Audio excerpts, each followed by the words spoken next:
আসসালামু আলাইকুম। আশা রাখি সকলে ভালো আছেন। আমিও ভালো আছি। আজকে আমি চলে এসেছি রাজশাহী একটি অঞ্চলে। এই জায়গাটাতে আমি আজকে খুব ভোরবেলা উঠেছি, যদিও শীতের শেষের দিকে।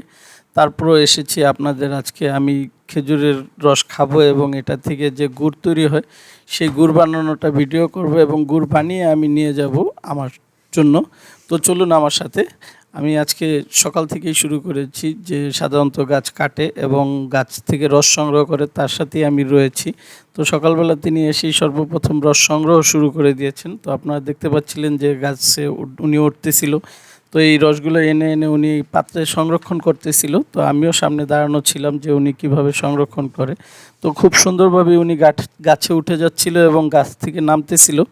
জিনিসটি খুবই অসাধারণ লাগতেছিল। তো ভাবলাম আমি যেহেতু রস খাইনি এবছর, তো আমিও একটু কাঁচা রস খেয়ে দেখি, খেয়ে আপনাদের জানাই রসের টেস্টটা কী ধরনের। তো আমিও নিয়ে নিলাম এক গ্লাস রস। এই যে রস, শীতের প্রথম রস, শেষ সময় হইল প্রথমেই খাইলাম, আসলে খুবই ভালো লাগছে, সুন্দর রস, ভালো লেগেছে আমার কাছে। তো এই যে উনি কলসিতে সংগ্রহ করতেছে রস, বালতিতে সংগ্রহ করতেছে। তো একটির পরে একটি পাত্রতে উনি পাত্র পরিবর্তন করতেছে, কারণ অন্যান্য গাছ থেকে রসগুলা পাড়ার পর রসগুলাতে কিছুটা ময়লা থাকে। তো সেই ময়লাগুলো পরিষ্কার করার জন্য উনি একটা থেকে একটা পাত্র পরিষ্কার করে নিচ্ছে, চেঞ্জ করে নিচ্ছে। তো অবশেষে সে রওনা করেছে তার বাসার দিকে রস সংগ্রহ করে গাছ থেকে। তো আমরাও এখন তার সাথে সাথেই রস সংগ্রহ করে যাচ্ছি তার বাসার দিকে। আমরা গিয়ে দেখব যে সে কীভাবে গুড় তৈরি করে এবং কিভাবে এটা প্রসেস করে, সামনাসামনি আমি দেখব। তো এই যে এই চুলাটা দেখতে পাচ্ছেন, এই চুলাটাতে করে সে রস জাল দেয়, যেটা দীর্ঘ সময় জাল দিতে হয় আগুন দিয়ে, তারপরে গুড় তৈরি হয়। গুড়ের সে রস রাখার জন্য যে পাত্রটি সেটিও নিয়ে আসলো, চুলাতে বসালো এবং রস ঢালা শুরু করে দিল। যতগুলো রস সে সংগ্রহ করেছে সবগুলো রসই সে তার পাত্রে ঢালা শুরু করে দিয়েছে একের পর এক। সবগুলো রস সে একসাথে একই পাত্রতে ঢালবে, তারপরে সে সেটাতে আগুন দিয়ে চুলা করবে।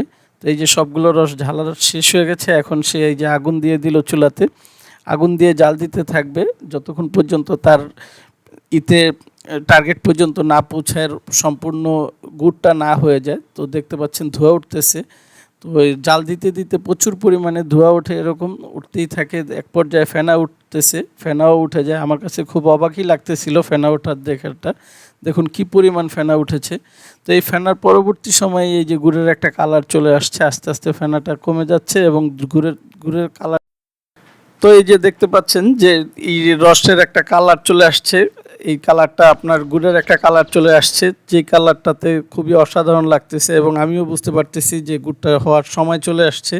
তো আমি দেখতেছি যে ওই সময়টা বারবার সে লাড়তেছে, সম্ভবত গুড়টা তার পরিমাণ মতো হচ্ছে কি না সে সেই আইডিয়াটা করার জন্য বারবার করতেছে। তো অবশেষে আরেকটা কালারও চলে আসছে, দেখতে খুব ভালো লাগতেছিল। মনে হচ্ছিল যে কটকুটির মতো একটা অবস্থা, যেটা কটকুটির একটা কালার হয়। তো বারবার সে চামচ দিয়ে লাড়তেছে এবং টেস্ট করে দেখতেছিল যে গুড়ের যে একটা ঘনত্ব সেটা আসছে কিনা। তো ঘনত্ব আসার পর সে জিনিসটা নামিয়ে ফেলে জিনিসটা সে কাচাইতেছে চারপাশ থেকে, যাতে কোথাও লেগে না থাকে।